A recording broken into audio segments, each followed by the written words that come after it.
What's up, everyone? Welcome to the NBA Pick and Pod. My name is Dawson Shine, and I'm your host today. And we're going to be kicking it off today with more Team USA discussion because, well, there's nothing really else going on. There's a couple of other stories I'm going to talk about later on that are kind of related to basketball and kind of related to sports in general, but I want to start it off with Team USA basketball because that's what's really going on for the next coming weeks. We got the Olympics coming up in less than 2 weeks, and Team USA kicked it off again last night with a preliminary match against Nigeria.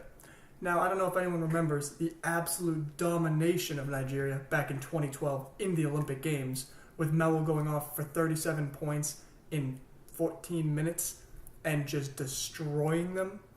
But last night, it was pretty much the same thing.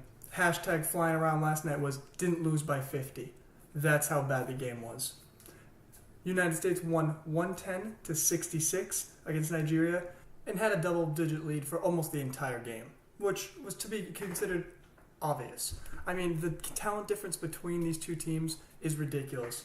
And on top of it, Nigeria's one NBA player that would have been on their team, Al-Farouq Aminu, actually pulled out because of differences with the Nigerian government, saying he did not want to participate in this year's games. Now, that's pretty big for them because that's really their only good player.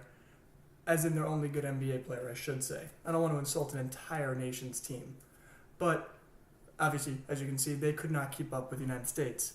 They did have one bright spot, though. Chamberlain Oguchi, who looked really good in this game. He shot 8 for 17. He hit 4 of 12 threes, had 21 points, and overall looked pretty good against a stacked United States team. He was the one bright spot for Nigeria, and they can look forward to having him for the next coming games. But on the other side is really where it happened, and that's the United States team. Now, obviously, you had Carmelo Anthony leading the way with 19 points. We know how much he loves to destroy Nigeria, and he did it again. 19 points in 19 minutes, 53% shooting, everything falling except the three ball. He went 0 for 6 on threes, which is not really going to happen that often, especially in international ball when Carmelo Anthony has a shorter three-point line to shoot on. And commonly, you see him just destroy the three-point line when he's playing international ball. So expect in the next coming games, he's probably going to go back to his regular shooting rhythm and continue to train them. But he still put up 19 points without making a single three. Also, Kevin Durant continued his great scoring, 14 points in only 7 shots. But real story is Klay Thompson, who continues to struggle early on in the games, but obviously he just keeps heating up because he doesn't stop shooting. He was 5 for 9 from 3. He had 17 points. He's now the second highest scorer on Team USA. Now, he's definitely not the second best player, but he's the second best scorer. And that's pretty important to have. And he seems to always light it up whenever he's out there and he gets going. 1 shot goes in, 2 shots go in, 3 shots go in, 4 shots go in, and he's draining everything. So it's obviously really fun to watch as a casual observer or whoever you are. And then another person I want to talk about, Kyle Lowry, who, just like he does in the NBA, contributed to the all-around game. Didn't shoot amazing, but didn't shoot that many shots. 8 points and 8 rebounds, but the key point, 11 assists. Now, normally Team USA has Chris Paul to help distribute the ball, as well as Steph Curry and LeBron James. And those are all three very good passers, and especially Chris Paul and LeBron James, some of the best passers in NBA history. But without them on the team, someone needs to step up and distribute the ball to the players. DeMar DeRozan, Kyle Lowry, the bros from the north, are going to be the ones who are distributing, it seems. Kyle Lowry had 11 assists last night, and DeMar DeRozan pitched in with 5 for second highest on the team.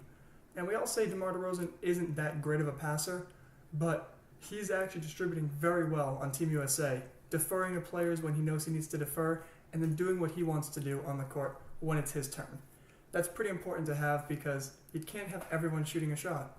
Someone's got to give up their normal amount of shots so that other people can get going. And that's a key thing. If you look at the score sheet, they had 6 players shoot 7 shots. That's very good consistency across the board. Only 2 players shot in double-digit attempts. That was Carmelo Anthony, who had 13 shot attempts, and Klay Thompson, who had 10. Carmelo Anthony is the leader of this team, and Klay Thompson's a streaky shooter who needs to get his shots. So it's not that much of a surprise when both of them are going off and shooting as many as they can compared to the rest of the team. The final thing I want to talk about for Team USA is DeMar DeRozan trying to dunk on every single country in the world. dear God, this man is on a mission to destroy U.S. foreign relations.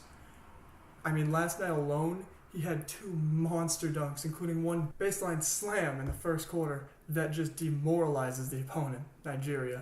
And then in the fourth quarter, finished it off with a final slam dunk in transition from Kyle Lowry, threw it up, alley-oop, bring it home, and he's bringing home the gold soon enough because they're just too good.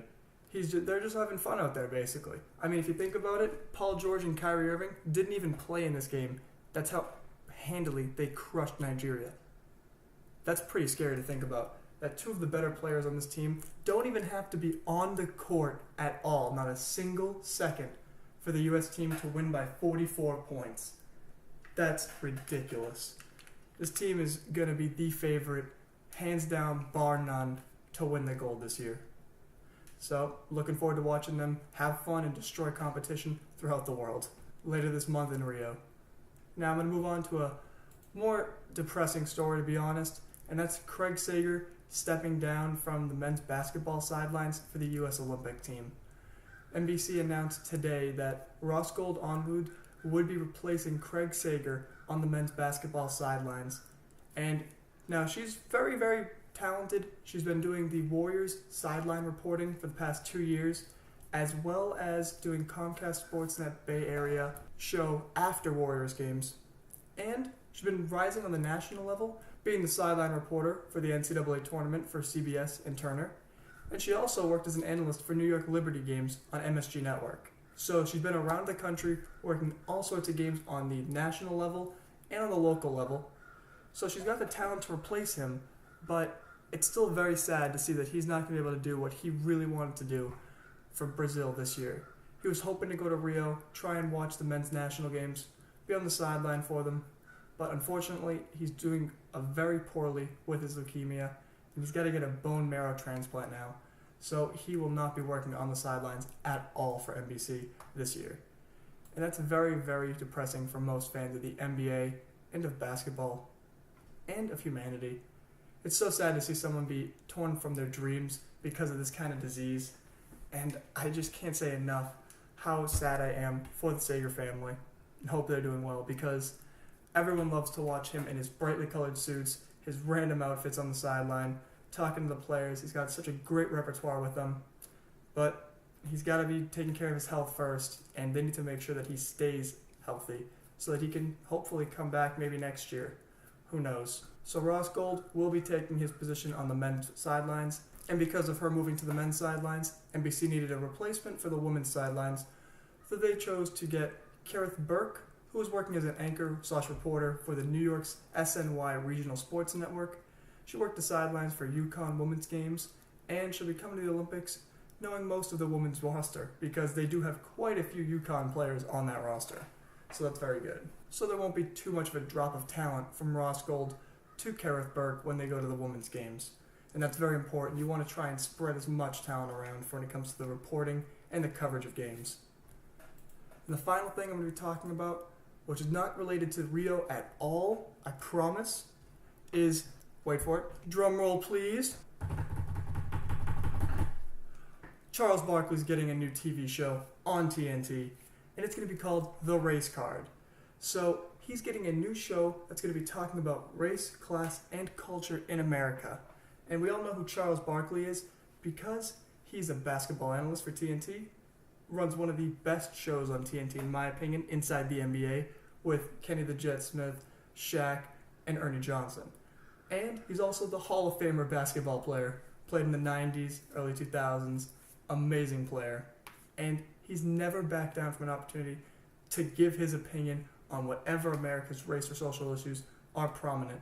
He's always fighting for his own community back in Alabama, and he's constantly outspoken on TV and in the media. So they're giving him a major platform, and he's going to give his opinions, share his stances on many different things that are going on in the United States, which is going to be very interesting. TNT's statement about this was, each week, Barkley will take on rapidly calcifying positions around today's hot-button topics. He'll seek out the sharpest and most varied viewpoints from today's cultural leaders and tastemakers. He will then challenge and probe those ideas, even trying them out on himself. No idea represented on the race card will be left in the abstract. Barkley will put ideas on their feet with real-world proof-of-concept tests that will engage people and expose the truth behind their closely held beliefs. In the end, Barkley will reach his own conclusions, guided by only his wits and common sense wisdom. So he'll be basically trying to look at issues, get different opinions, different sides with facts from those sides, and challenge, test the ideas, see if they really stand up to trial, and then decide whether or not they're true in his own opinion, whether or not they held up against the tests.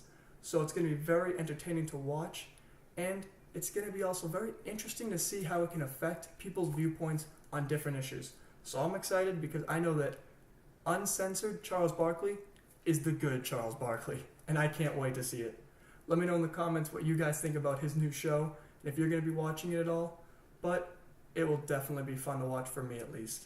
So leave a comment telling me what your opinion is, and that's going to be it for today's episode. If you liked it, subscribe, leave a like down there. Also, make sure that you come back, because I'm going to have a new episode up in 2 or 3 days, and I appreciate the support. Thanks everyone, and have a great day.